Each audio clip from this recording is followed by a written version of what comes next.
இனிமே கண்ணை மூடிட்டு கடலை எண்ணெய் வாங்கலாம். ஏன்னா மந்த்ரா கடலை எண்ணெய் இதயத்தின் தயாரிப்பு. வறுக்க பொரிக்க ஏன் எல்லா சமையலுக்கும் மந்த்ரா தான். மந்த்ரா கடலை எண்ணெய், அபார ருசி, ஆரோக்கியமான உடல் நலம். வணக்கம். செய்தி சுருக்கம். உங்க அப்பாவாலே முடியல, நீங்க எம்மாத்திரம் சிஎம் சார். ஸ்டாலின் மீது விஜய் கடும் தாக்கு. தஞ்சையில் நடைபெற்ற தாவேக நிர்வாகிகள் சந்திப்பு கூட்டத்தில் விஜய் பேசினார். வழக்கமாக அணியும் தாவேக கலர் துண்டு இல்லாமல் விவசாயிகளின் பச்சை துண்டு அணிந்திருந்தார். 5000 ரூபாய் கொடுத்து பெண்களை ஏமாற்ற ஸ்டாலின் முயற்சிப்பதாக விஜய் கூறினார். என்ன பம்மாத்து வேலை காட்டினாலும் திமுக மீண்டும் ஆட்சிக்கு வரவே முடியாது என்றார். உங்க அப்பாவாலே முடியவில்லை, நீங்க எம்மாத்திரம் ஸ்டாலின் சார் எனும் ரீதியில் விஜய் தன் ஸ்டைலில் திமுகவை வெளுத்தார். அடுத்ததும் நாங்க தான் அப்படின்னு சிஎம் சார் சொல்லுவாங்க. அதெல்லாம் நடக்கவே நடக்காது. 2வது முறை வந்ததெல்லாம் சரித்திரமே கிடையாது. இந்த சைனால கிரேட் வால் ஆஃப் சைனா கேள்விப்பட்டிருப்பீங்க. அதோடைய நீளத்தை விட பெரிய டாஸ்க் இது. ஆனானப்பட்ட அவங்க அப்பாவாலே முடியல.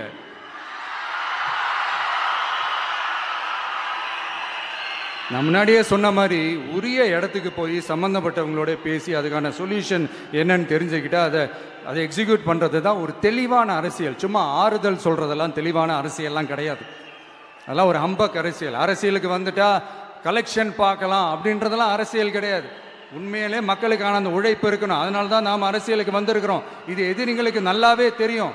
அதனால தான் நம்மளை சுற்றி அத்தனை சதிகள். அதில் முக்கியமான சதி என்ன தெரியுமா?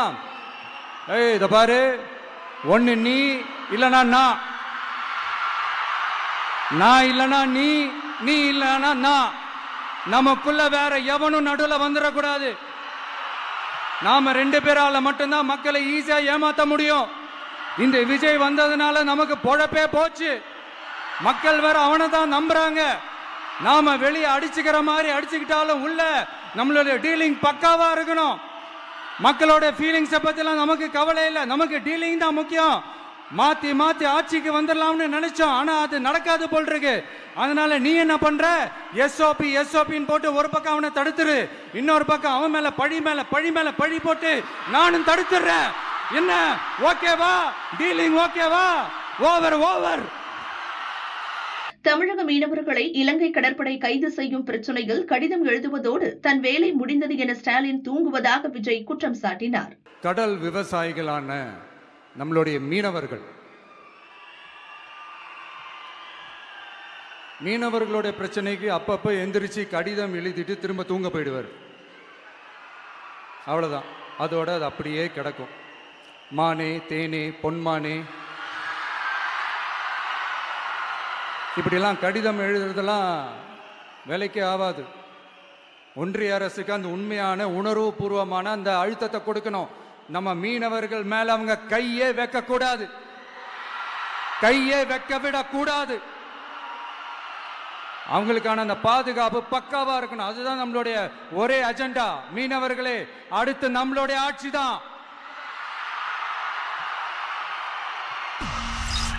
திமுகவை தொடர்ந்து கடுப்பேற்றும் மாணிக்கம் தாக்கூர் மீண்டும் அதிரடி. கடைசி நேரத்தில் பரபரப்பு திருப்பம். 2021 தமிழக சட்டசபை தேர்தலில் திமுகவுடன் இணைந்து போட்டியிட்ட காங்கிரஸ் 25 தொகுதிகளில் போட்டியிட்டு 18இல் வெற்றி பெற்றது. வரும் சட்டசபை தேர்தலில் 25 தொகுதி போதாது என எம்பிக்கள் மாணிக்கம் தாக்கூர், ஜோதிமணி உள்ளிட்ட தலைவர்கள் பகிரங்கமாக போர்க்கொடி தூக்கினர். ஆட்சியில் காங்கிரசுக்கு பங்கும் தர வேண்டும் என்றனர். ஆனால் இந்த சீனெல்லாம் கூடுதல் சீட்டுக்காக காங்கிரசார் நடத்தும் நாடகம் என திமுகவினர் பதிலடி கொடுத்தனர். திமுகவை காங்கிரசார் கடுமையாக விமர்சித்து பொது இடங்களில் பேசிய பிறகும் திமுக தலைவர் முதல்வர் ஸ்டாலின் அசைந்து கொடுக்கவில்லை. தமிழகத்தில் கூட்டணி ஆட்சி என்ற பேச்சுக்கே இடமில்லை என திட்டவட்டமாக அறிவித்தார். உடனே மாணிக்கம் தாக்கூர் 2006ஆம் ஆண்டு திமுக பெரும்பான்மை பெறாத சமயத்தில் கருணாநிதி முதல்வராக காங்கிரஸ் நிபந்தனையற்ற ஆதரவு வழங்கியது. அதுதான் நாம் செய்த மிகப்பெரிய தவறு என பதிவிட்டு திமுகவினரை கடுப்பேற்றினார். திமுக காங்கிரஸ் கூட்டணியில் குழப்பத்தை ஏற்படுத்த சிலர் முயற்சிப்பதாக ஸ்டாலின் கூறிய போது, ஆட்சியில் பங்கு கேட்பதை எப்படி சதி திட்டம் என்று சொல்வீர்கள் என மாணிக்கம் தாக்கூர் பதிலடி கொடுத்தார். காங்கிரஸ் தலைவர்களுக்கு திமுக நிர்வாகிகளும் பதிலடி கொடுத்தனர். பூத்தில் வேலைகளை கவனிக்க கூட காங்கிரஸில் ஆள் இல்லை, இந்த லட்சணத்தில் ஆட்சி பங்கு கேட்கிறீர்களா என திமுகவினர் கிண்டல் அடித்தனர். காங்கிரசாரும் திமுகவினரும் மாறி மாறி ஒருவரை ஒருவர் திட்டி தீர்த்ததால் இரு கட்சிகளிடையேயான உறவு நாளுக்கு நாள் மோசமாகிக் கொண்டே போனது. இந்நிலையில் கடந்த வாரம் திமுக தொகுதி பங்கீட்டு குழுவினருடன் காங்கிரஸ் மேலிட பொறுப்பாளர் கிரீஷ் சோடங்கர், தமிழக காங்கிரஸ் தலைவர் செல்வ பெருந்தகை அறிவாலயத்தில் பேச்சுவார்த்தை நடத்தினர். 25 சட்டசபை தொகுதிகள், ஒரு ராஜ்யசபா சீட் வழங்க திமுக முன் வந்தது. ஆனால் கிரீஷ் சோடங்கர் ஏற்க மறுத்துவிட்டார். அதிக சட்டசபை தொகுதிகள் வேண்டும் என்றார். நாங்கள் எம்எல்ஏ, ஆனால் ராஜ்யசபா சீட் தானாக கிடைத்துவிடும். நீங்கள் கொடுத்து வாங்க வேண்டிய நிலையில் காங்கிரஸ் இல்லை என பதிலடி கொடுத்தார். 25 தொகுதி எங்களுக்கு தேவையில்லை, நாங்கள் கேட்கும் சீட்டுகளை கொடுத்தால் மட்டுமே திமுகவுடன் கூட்டணி தொடரும் எனவும் கிரீஷ் சோடங்கர் அதிரடியாக கூறினார். இதனால் திமுக தலைமை கடுப்பானது. கூட்டணிக்கு வர்றீங்களா இல்லையா என்பதை செவ்வாய்க்கிழமைக்குள் உறுதிப்படுத்துங்கள் என காங்கிரசுக்கு திமுக தலைமை கெடு விதித்ததாக கூறப்படுகிறது. அதைத் தொடர்ந்து காங்கிரஸ் மூத்த தலைவர் ப. சிதம்பரம், செல்வ பெருந்தகை நேற்று சென்னை ஆழ்வார்பேட்டையில் உள்ள முதல்வர் ஸ்டாலின் வீட்டுக்கு சென்று தொகுதி பங்கீடு குறித்து பேச்சுவார்த்தை நடத்தினர். 1 மணி நேரத்துக்கு மேலாக சந்திப்பு நீடித்தது. அதைத் தொடர்ந்து பேட்டியளித்த செல்வ பெருந்தகை, திமுக எந்த கெடுவும் விதிக்கவில்லை, தொகுதி பங்கீடு பேச்சு நல்லபடியாக நடந்து கொண்டிருக்கிறது என்றார். ஸ்டாலினுடன் நடத்திய பேச்சுவார்த்தை விவரங்களை காங்கிரஸ் தலைவர் கார்கே, ராகுல், சோனியாவிடம் சிதம்பரம் தெரிவித்துள்ளார். மூவரும் ஆலோசித்து கூட்டணி முடிவை அறிவிப்பார்கள் என காங்கிரஸ் வட்டாரங்கள் தெரிவித்தன. கடந்த சில வாரங்களாக மோசமாக போய்க் கொண்டிருந்த காங்கிரஸ் திமுக உறவில் திடீர் திருப்பமாக காங்கிரஸ் எம்பி மாணிக்கம் தாக்கூர் இன்று காலை அதிரடியாக ஒரு பதிவை போட்டார். தேர்தல் கூட்டணியை பொறுத்தவரை தனிப்பட்ட நபர்களுக்கு மாறுபட்ட கருத்துக்கள் இருக்கும். ஆனால் என்னை போன்ற தனி நபர்களை விட காங்கிரஸ் கட்சியின் நலன்தான் முக்கியம். கூட்டணி பற்றி தலைமை ஒரு முடிவை எடுத்தால் அதை ஒழுக்கத்துடன் நாங்கள் ஏற்றுக்கொள்வோம். ஏனென்றால் ஒற்றுமைதான் காங்கிரஸ் கட்சியின் மிகப்பெரிய பலம் என மாணிக்கம் தாக்கூர் கூறியுள்ளார். பதிவின் இறுதியில் குட் ஃபிரெண்ட்ஸ் எனவும் குறிப்பிட்டுள்ளார். திமுக காங்கிரஸ் என்றும் நல்ல நண்பர்கள் என்ற அர்த்தத்திலேயே மாணிக்கம் குட் ஃபிரெண்ட்ஸ் என பதிவிட்டுள்ளதாக காங்கிரஸ் வட்டாரங்கள் தெரிவிக்கின்றன. திமுகவுடன் கூட்டணி வேண்டாம், 70 சீட்டுடன் ஆட்சியில் பங்கு தர தயாராக இருக்கும் தாவேகாவுடன் சேரலாம் என்ற எண்ணத்தில் திமுகவை பகிரங்கமாக விமர்சித்து பேசி வந்தவர் மாணிக்கம் தாக்கூர் தான். கூட்டணி கட்சியை பற்றி அவதூறாக பேச வேண்டாம் என மாநில தலைவர் செல்வ பெருந்தகை பலமுறை அறிவுறுத்தியும் கூட அதை பொருட்படுத்தாதவர் மாணிக்கம் தாக்கூர். அப்படிப்பட்ட மாணிக்கம் தாக்கூர் இன்று காலை போட்ட இந்த பதிவு திமுக காங்கிரஸ் கூட்டணியை உறுதி செய்து விட்டதையே காட்டுகிறது என தமிழக அரசியல் வல்லுநர்கள் கருதுகின்றனர். போர் நீடிக்கும், ட்ரம்ப் அறிவிப்பு. ஆயுதம் இல்லை, பென்டகன் வார்னிங்.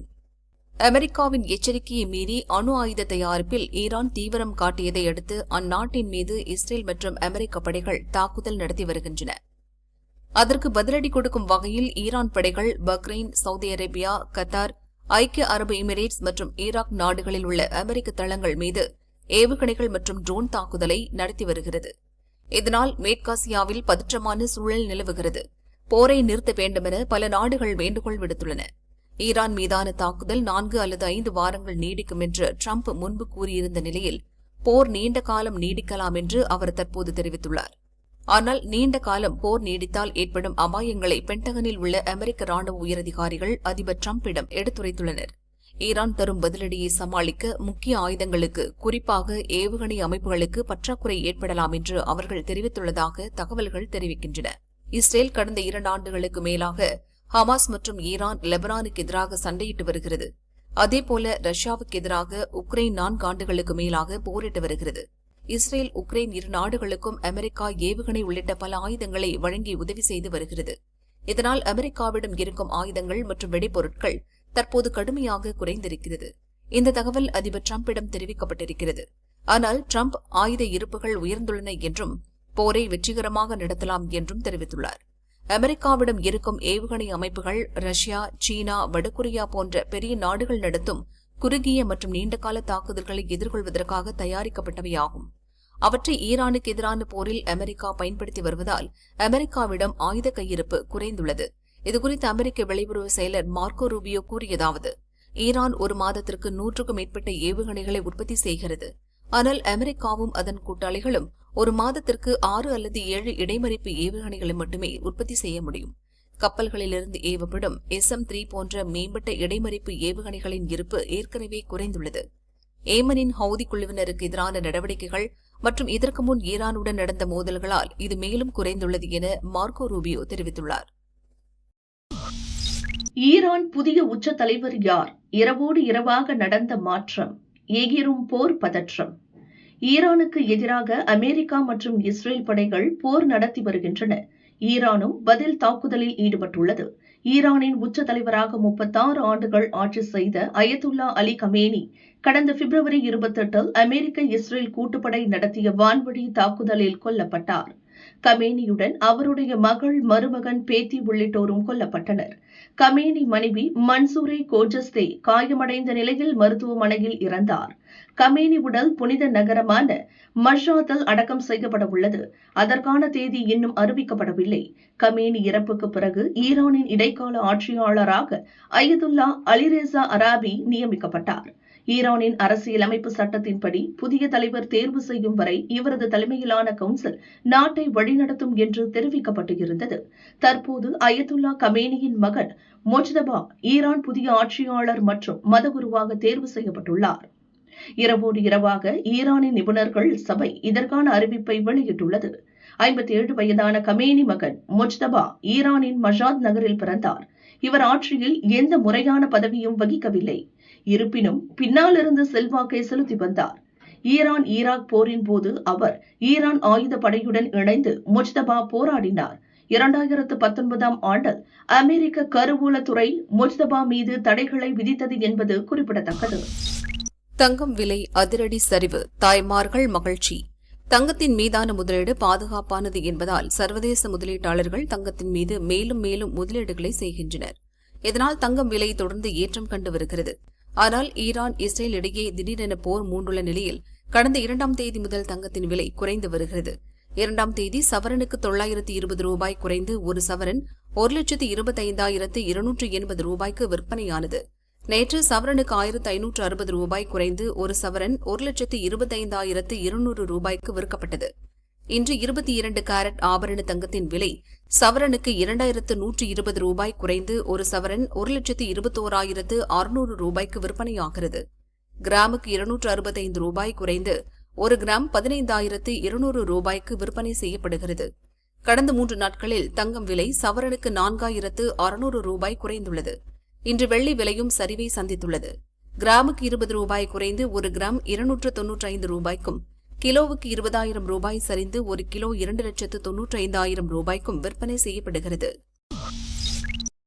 5,083 கோடியில் ஏவுகணை, ஹெலிகாப்டர், வேற லெவலில் மாற்றம் காணும் கடற்படை. ராணுவத்துக்கு தேவையான தளவாடங்கள் சுயசார்பு இந்தியா திட்டத்தின் மூலம் உள்நாட்டிலேயே தயாரிக்கப்பட்டு வருகின்றன. ஏவுகணைகள், போர் விமானங்கள் உள்ளிட்டவை பல்வேறு நிறுவனங்களிடமிருந்து கொள்முதல் செய்யப்படுகின்றன.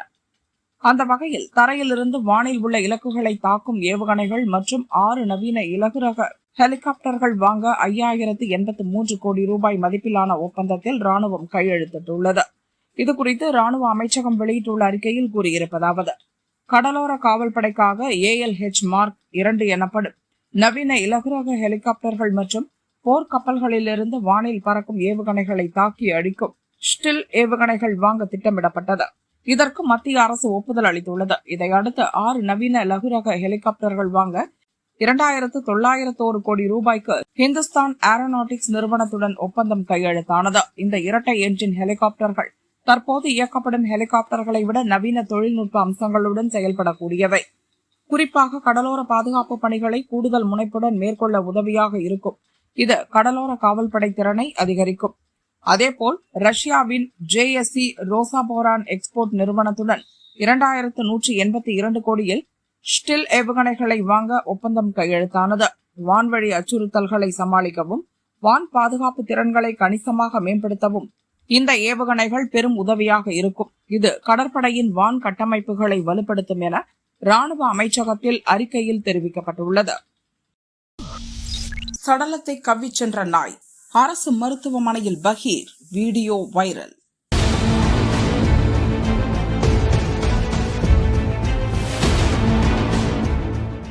தெலங்கானாவின் மெஹபூப் நகர் மாவட்டத்தில் உள்ள நாகசாலா கிராமத்தைச் சேர்ந்தவர் போலே பீமேஸ்வர், லாரி டிரைவர். கடந்த சனிக்கிழமையன்று பணிக்கு சென்றார். வீடு திரும்பவில்லை. குடும்பத்தினர் அளித்த புகாரின் பேரில் போலீசார் விசாரணை நடத்தி அவரை தேடி வந்தனர். திங்களன்று உள்ளூரில் உள்ள ஒரு குளத்தில் பீமேஸ்வர் சடலமாக மிதந்தார். சடலத்தை மீட்ட போலீசார் ஜட்செர்லா அரசு மருத்துவமனைக்கு கொண்டு சென்றனர். பிரேத பரிசோதனைக்காக பிணவரையில் சடலம் வைக்கப்பட்டது. அந்நேரம் சடலங்களை பதப்படுத்தி வைப்பதற்கான குளிர்சாதன பெட்டிகள் சரியாக இயங்கவில்லை. இதனால் சடலத்தை தரையில் கிடத்திவிட்டு ஊழியர் சென்றார். அந்நேரத்தில் ஒரு நாய் பிணவரைக்குள் நுழைந்தது. இதை கவனிக்காமல் பிணவரை கதவை ஊழியர் வெளிப்புறமாக பூட்டிவிட்டு சென்று விட்டார். இதனால் பிணவரைக்குள் நாய் சுற்றி சுற்றி வந்தது. தரையில் கிடத்தப்பட்டிருந்த சடலத்தை பார்த்ததும் பாய்ந்து சென்றது. டீ குடித்துவிட்டு மீண்டும் பிணவரைக்கு ஊழியர் வந்து பார்த்தபோது தரையில் கிடத்தப்பட்டிருந்த பிரேமேஸ்வரின் உடலை நாய் கவ்விக் கொண்டிருந்தது. இதை பார்த்த ஊழியர் அதிர்ச்சி அடைந்தார். உடனடியாக நாயை விரட்டினார். இதனால் விடாமல் சடலத்தின் கையை கடித்து இழுத்துக் கொண்டு அந்த நாய் ஓடியது. இதனை அங்கிருந்த மக்கள் செல்போனில் படம் பிடித்தனர். அந்த வீடியோ சமூக வலைதளங்களில் வைரலாகி பெரும் பரபரப்பை ஏற்படுத்தியது.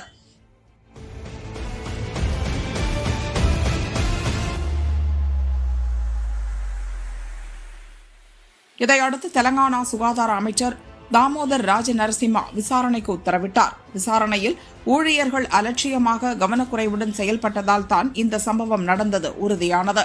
இதையடுத்து அரசு மருத்துவமனை ஊழியர்கள் 4 பேர் சஸ்பெண்ட் செய்யப்பட்டனர்.